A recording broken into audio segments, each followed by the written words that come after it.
Welcome back to Political Empire. This is Jeff Horseman with the Press Enterprise and PE.com. And today, a inland congressman touts his conservative credentials. And then there is a no alcohol zone around a Riverside University that has its origins in Sacramento. So first, Congressman Ken Calvert, wants everyone to know just how conservative he is. The Republican congressman from Corona recently issued a press release touting his conservative credentials and noting the high scores he's received from conservative groups. Riverside County Supervisor Jeff Stone, who is considering running against Calvert in 2014, has said Calvert isn't a true conservative, that he sold out his constituents by voting for the fiscal cliff deal, and so forth. So now, for some reason, a state law created a 1-mile no alcohol zone around La Sierra University in Riverside. And here to explain how that happened and what's being done about it is our Sacramento reporter, Jim Miller. So, Jim, talk about how this law came to be. Sure. Hey, Jeff. Well, back in the 1960s, there were several bills starting in 1963 that created these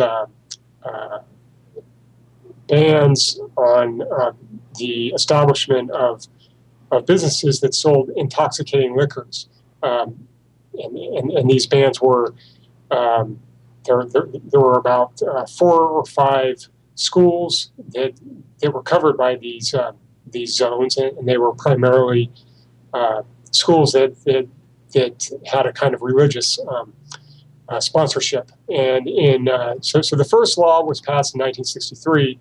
And then in 1967, it was expanded to include La Sierra College, and that was the name of the school back then, La Sierra College.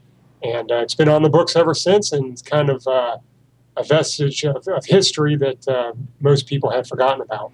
All right. So what's being done now to address it? Well, the city of Riverside wants to develop and revitalize the Five Points area there on the western edge of town. And in the course of trying to do that, they came across this law. And Councilman Steve Adams, who represents the area, approached State Senator Richard Roth, who earlier this month introduced a bill to reduce the no intoxicating liquor buffer from 1 mile to 1/2 mile.